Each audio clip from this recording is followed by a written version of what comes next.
Olá, minha gente, sou Raíssa, estou chegando com mais um podcast do Blog Softball Não.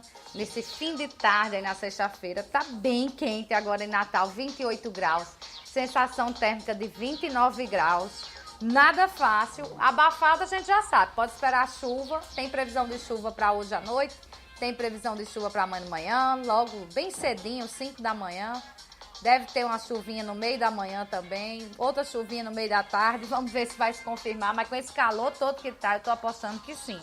Já começo pedindo desculpa aí pelo atraso, além de marcar o podcast num outro horário, né, hoje tá mais cedo, ainda terminei atrasando, mas atire a primeira pedra, quem nunca usou um caixa eletrônico da Caixa, para entender o que é você não cumprir horário com um caixa ultrapassado, lentíssimo, e que quando uma coisa dá errado, ele só vai lhe dizer lá no fim para você ter que começar todo o procedimento novamente.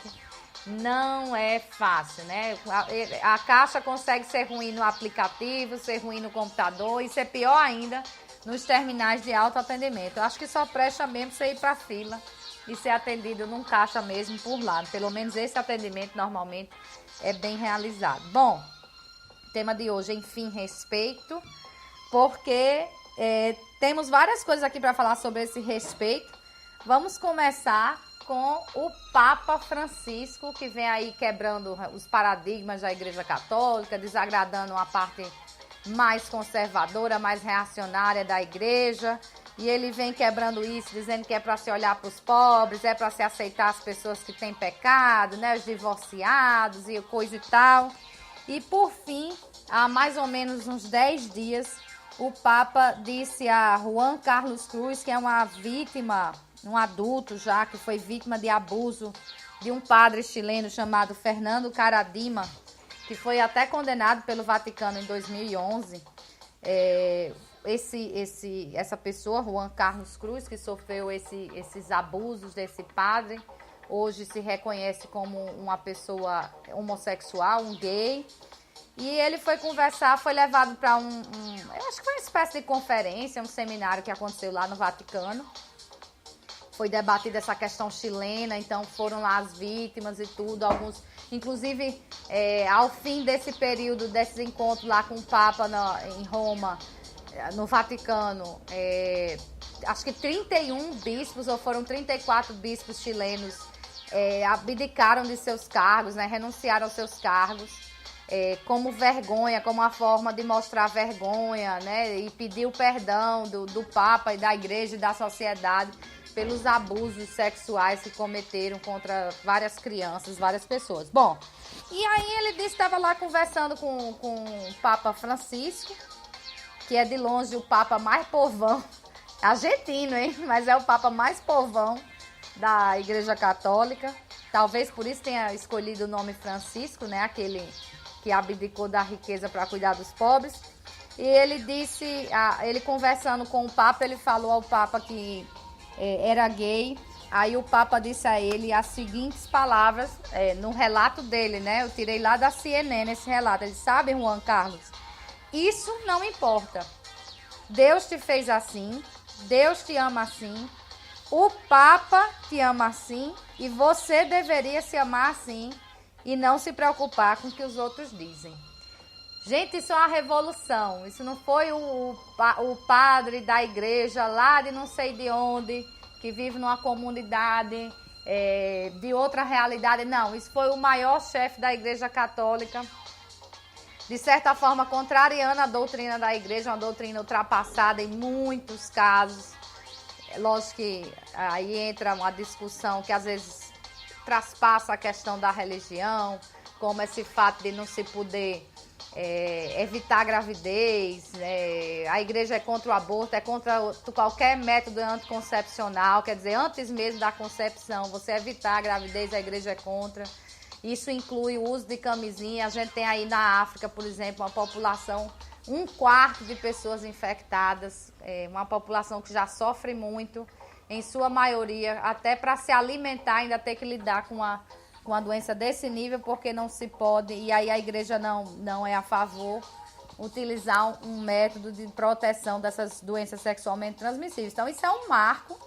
O Papa já havia dito há alguns anos, numa entrevista a repórteres dentro de um avião, que se ele era gay, quem era ele para julgar, né? E agora vai mais além e tira do peso lá das costas dessa vítima de abuso, que Deus o fez assim, Deus o ama assim, né? Qualquer obra de Deus, para quem é a crente, qualquer obra de Deus é perfeita, não há falhas, foi feita desse jeito. Então, se ele o fez gay, ele o ama assim, e nós deveríamos passar também a nos amarmos com os nossos defeitos também, embora longe de mim querer dizer que ser gay é um defeito, isso não é nunca, né? Ser gay, eu já disse há muito tempo, é uma característica, é como você ter cabelo castanho, ter cabelo preto, ter cabelo louro, ter cabelo ruivo, né? Você nasce heterossexual, homossexual, bissexual, e aí, me desculpa, eu não conheço toda a nomenclatura que existe, porque ela é muito grande.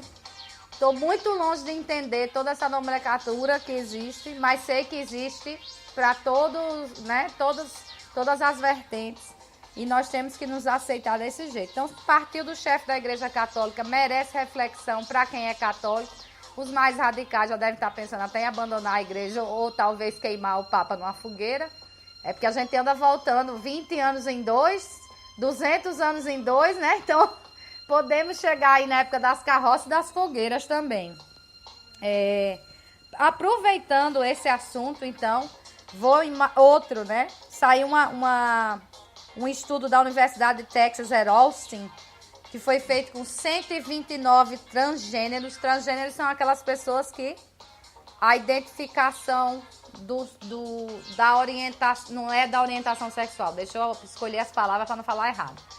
A identificação, a identidade sexual não bate com a identidade mental de gênero. Você se sente, por exemplo, mulher num corpo de homem, ou se sente homem num corpo de mulher. Não tem nada a ver com a sua identidade sexual. Isso aí não tem nada a ver. Apenas é como se o corpo não batesse com a alma. Vamos usar um termo católico aí. O corpo não bate com a alma. Então, a Universidade de Texas at Austin fez uma pesquisa, um estudo com 129 transgêneros de idades entre 15 e 21 anos.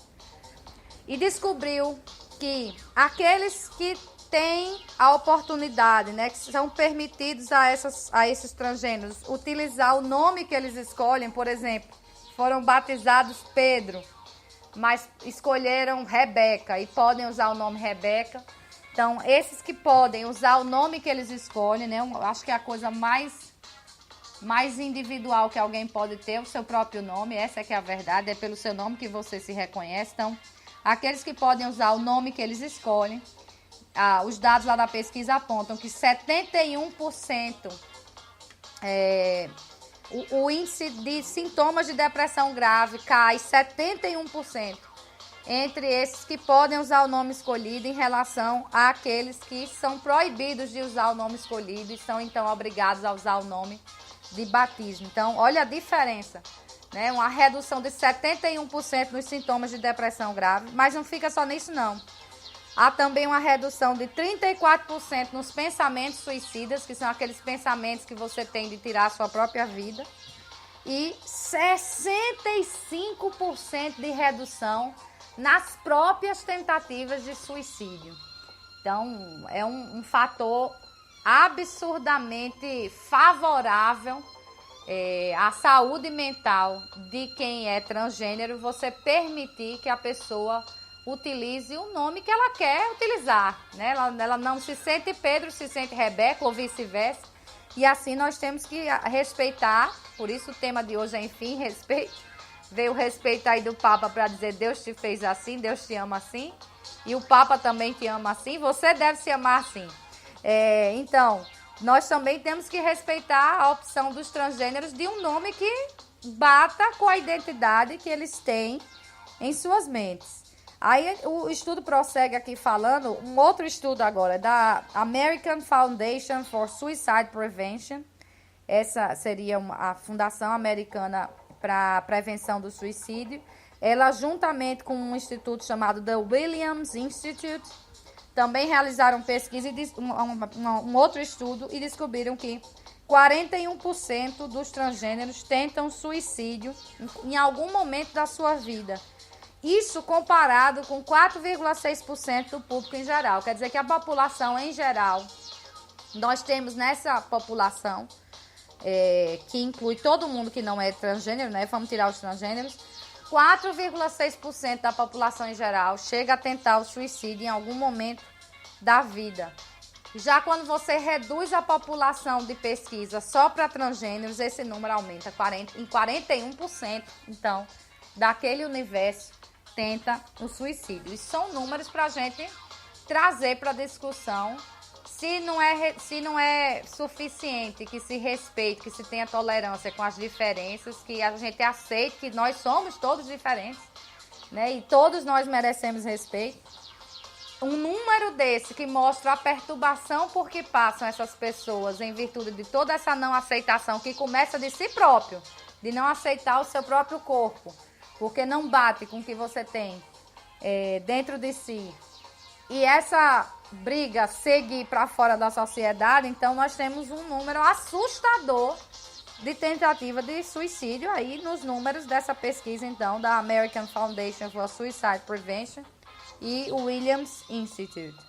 E tem mais, em 2014, só esse instituto, que é chamado de Williams Institute, só ele descobriu que a maior tentativa de suicídio está entre as pessoas de 18 e 24 anos, né? Entre essa idade aí, a idade adulta, quando chega a idade adulta, né? A primeira fase da idade adulta, entre 18 e 24 anos. E dentro desse universo, olha só, os transgêneros adultos, então, que estão dentro desse universo dos adultos, eles pensam 14 vezes mais em suicídio do que a população em geral. E tentam 22 vezes mais se matar do que a população em geral, nesse universo, então, entre 18 e 24 anos. Então, é preciso discutir essa questão do respeito urgentemente, porque ela é uma questão até de segurança, de saúde, uma boa convivência, para que não tenhamos mortes estúpidas nesse mundo. Por fim, então, já falando de respeito, falando do universo LGBT, não sei mais o que, esse começou ontem, na verdade, pelo feriado. Começou ontem o fim de semana da Parada Gay em São Paulo. Parada do Orgulho Gay em São Paulo. Ela, na verdade, acontece no domingo, mas tem uma programação extensa. Eu fui hoje em busca dessa programação para conhecer um pouco mais. Não olhei tudo. Ela, para vocês terem uma ideia, começou ontem com uma feira cultural num determinado bairro lá de São Paulo. Vai prosseguir ainda com vários eventos e mostras e tudo. E no domingo, então, tem aí essa parada, né? São 18 trios desfilando a sua mensagem, né? Sua música, trazendo sua alegria, as famílias todas reunidas.